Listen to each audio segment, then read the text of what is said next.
Well, DC United continue to struggle, and I'll tell you right now, I don't have the answer to what's going to fix this.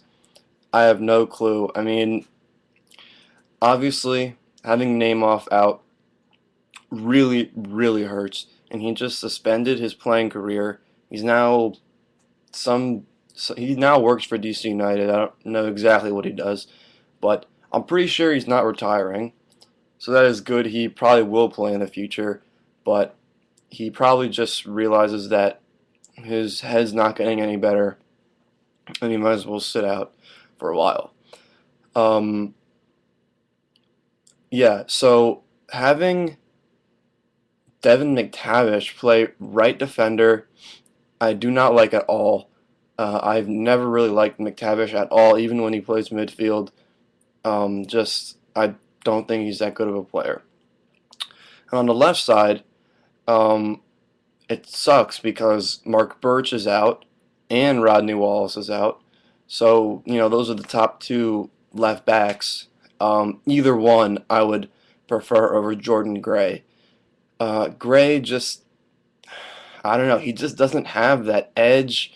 He he just makes terrible passes sometimes, just awful passes. Uh, so the wings on the defense is hurting. But the center of the defense with Dejan Jakovic and Julius James, I think, is very strong. Those two combine to make a pretty good center of the defense. um, I ended up going to the game, um, and as you know, DC lost 2-1 to the LA Galaxy. There were a fair amount of Galaxy fans there, and when LA scored their first goal with Buttle, it was a scramble in the box, and Buttle ended up megging Perkins. The crowd went pretty wild, and that was kind of disappointing because I don't usually think of. I mean, I guess LA is a pretty big team, and since they're number one now, probably most people are jumping on their bandwagon. Excuse me, and supporting them. Um, they are my second favorite team, but they never come in front of DC United. Uh, they actually gave away shirts at the game. They're pretty cool. It says United Till I Die. Um, Pretty cool shirt. Uh, I'm going to try and go to more games in the future. Um, it's been so long since I've been to a game. I forgot how great the atmosphere is there, and why really DC United have the best fans in the MLS, better than Seattle, because DC has. It's not just about numbers. It's not just about how loud you are. It's just about the passion. And the DC fans, since '96, when we won the MLS Cup, all the way up to 2010, where we're in, what, last place, maybe second to last place in the East, um, we are still going strong. You see the Barra Brava, the Screaming Eagles, La Norte, they're all banging the drums, waving the flags, showing their DCU pride, and that's why DC will always be the home of the 12th man. Um, so after the Buttle goal, um, Andy Nahar scored on a beautiful header from, I believe it was Pablo Hernandez, who played a pretty good game actually.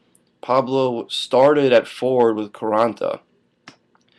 Um, I never really liked Carranza starting at forward, but with the wingers of Pontius and Nahar, there's no really other place for him.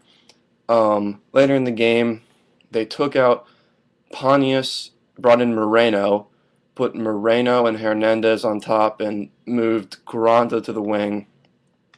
I would prefer that. Later, they did bring in Branko Boskovic, who he didn't really do too much, but he didn't get really enough touches. Uh, and then just later in the second half, just an unfortunate handball. It was a clear handball, Just you can't really do too much about it. And then Donovan buried it in the back of the net. Troy Perkins actually guessed the right way, but he was a little bit late. And um, and yeah, I mean, Donovan game winner. When they were announcing the starting lineups, uh, when they announced Landon Donovan, pretty much the entire stadium gave him a standing ovation, including me. I don't want LA to win this game, but I was thinking to myself, this guy, he's going to be an American legend. And he did score probably one of the most legendary goals ever in American soccer. So, you had to honor him. And the rest of the stadium felt that way too. Um, Nothing else really. There was one really annoying Galaxy fan behind me who was screaming the entire game. Um, and towards the end of the game, some of the fans got kind of annoyed with her and started yelling back. So it was kind of fun. Even though DC was losing, got a little entertainment out of it.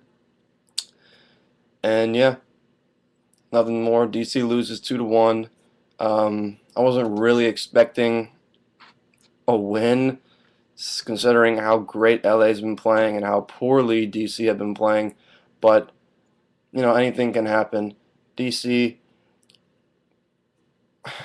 I don't want to say we're out of the playoff race, but um, they got to find a way to start getting some points, and not just 1, 3 points, because they're going to be out of it before they realize.